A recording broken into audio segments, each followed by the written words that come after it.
How to freeze your credit with Experian, Equifax and TransUnion. Follow the instructions.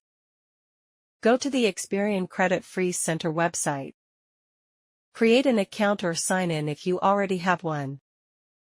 Follow the instructions to verify your identity with your personal information.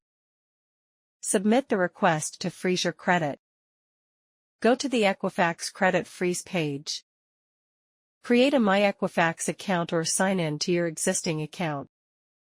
Provide your personal information to verify your identity. Submit the request to place a credit freeze. Go to the TransUnion Credit Freeze website. Create an account or log in with your credentials. Verify your identity with the required personal details. Submit the request to freeze your credit. Thank you for watching.